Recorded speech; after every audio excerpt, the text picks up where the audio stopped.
Diskarte, may isang subscriber tayo na nagtanong, ano daw po gamot sa basa ang dumi ng mga piglet.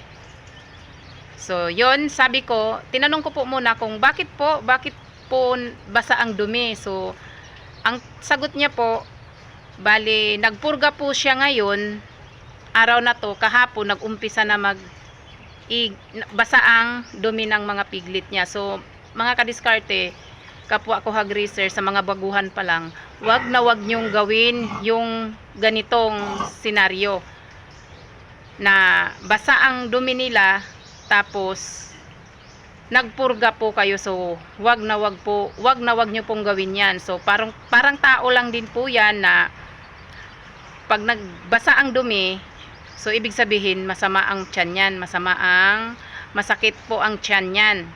So ganon yon. So ganon mga kadiskarte, wag na wag po kayong magpurga na basa ang dumi ng mga baboy or piglet nyo. So antayin nyo po muna na tumigas yung dumi nila, saka kayo magpurga, kasi kawawa po yung mga piglet, baboy nyo, no? So, dito mga kadiskarte, ito sa cage 1, mayroon tayong 11 heads. So, 1 month na po sila. 33 days since nabili natin. So, ayan na po sila kalalaki.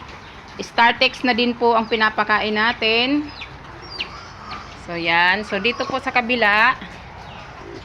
So, dahil umaga po ngayon, hindi muna ako nagpapaligo. Dahil umaga pa lang. So, yan. Katatapos lang po nila kumain. So, yung iba nagsisimot pa. So, ito po yung batch 4 natin. Batch 4 po na 9 heads. So, ang 4 dito ko po nilagay dahil ang kasya po dito is 4 to 5 heads lang pag malaki na sila. So, ang iba po, doon po sa kabila natin nilagay. So, yan po sila. So, dito po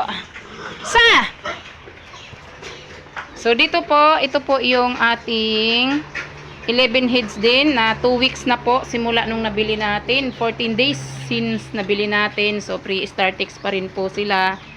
So, okay naman. Malakas na rin po kumain. So, nagpurga na po ako. So, bukas, dahil 3 days na po sila simula nung napurga natin, mag-inject na po ako ng vitamins.